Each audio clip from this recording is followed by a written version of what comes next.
जलपरी की रोमांचक कहानी। बहुत समय पहले की बात है। समुद्र के नीचे एक सुंदर और रहस्यमयी दुनिया थी, समुद्रलोक। वहां नीले रंग की पानी की गहराई में बसी थी एक सुंदर जलपरी जिसका नाम था नीरा। नीरा के बाल मोतियों जैसे चमकते थे और उसकी आंखों में समुद्र की गहराई झलकती थी। वह बाकी जलपरियों से अलग थी क्योंकि उसमें एक खास बात थी, उसे इंसानों की दुनिया के बारे में जानने की बहुत इच्छा थी। पहला अध्याय, नीरा की जिज्ञासा। नीरा अक्सर समुद्र की सतह के पास जाकर इंसानों की नावों को देखती रहती। वह सोचती, इन लोगों की दुनिया कैसी होगी, क्या वो भी हमारी तरह सपने देखते हैं। उसकी दादी माँ जलमाता हमेशा उसे चेतावनी देती थी, नीरा, इंसानों की दुनिया खतरनाक है, वहाँ दिल नहीं पत्थर होते हैं। लेकिन नीरा की जिज्ञासा कम नहीं हुई। एक दिन वह सतह पर तैरते हुए एक जहाज के पास पहुंची। जहाज पर संगीत बज रहा था और इंसान हंस रहे थे। तभी एक तूफान आया और जहाज डूबने लगा। नीरा ने देखा कि एक सुंदर युवक पानी में गिर गया। वह तुरंत नीचे गोती लगाकर उसे बचाकर एक चट्टान पर ले आई। वह युवक बेहोश था लेकिन नीरा उसकी ओर देखकर मुस्कुरा रही थी। उसका नाम था राजवीर। दूसरा अध्याय, जलपरी का प्रेम। राजवीर को होश नहीं था, लेकिन नीरा उसके पास बैठी रही। सूरज की पहली किरण पड़ते ही कुछ लोग वहां पहुंचे और राजवीर को ले गए। नीरा चुपचाप पानी में समा गई। उस दिन के बाद से वह हर दिन उस तट पर जाती और राजवीर को दूर से देखती।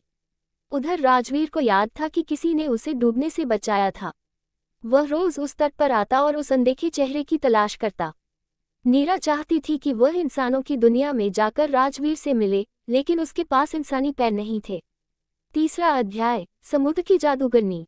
नीरा अपनी इच्छा लेकर समुद्र की जादूगरनी कालिका के पास गई। कालिका डरावनी थी, लेकिन उसे नीरा की मासूमियत पसंद आई। कालिका ने कहा, मैं तुझे इंसानी रूप दे सकती हूँ, लेकिन बदले में तुझे अपनी आवाज़ देनी होगी। नीरा ने अपनी सुरीली आवाज़ खोद दी और इंसानी रूप पा लिया। अब उसके पास सुंदर पैर थे और वह एक सुंदर युवती लग रही थी। वह सीधा राजवीर के महल की ओर चल पड़ी। चौथा अध्याय, महल की जिंदगी। महल में राजवीर ने नीरा को देखा तो चकित रह गया। वह उसकी सुंदरता से मंत्रमुग्ध हो गया, लेकिन नीरा कुछ बोल नहीं सकती थी। वह उसे अपने महल में ले आया और उसका नाम रखा मीरा। दिन बीतते गए और राजवीर और नीरा एक दूसरे के बहुत करीब आ गए। पर एक समस्या थी, राजवीर अब भी उस रहस्यमयी लड़की को खोज रहा था जिसने उसे समुद्र से बचाया था।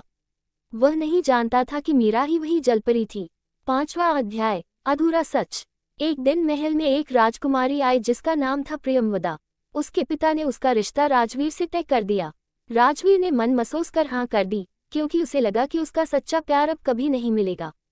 मीरा का दिल टूट गया।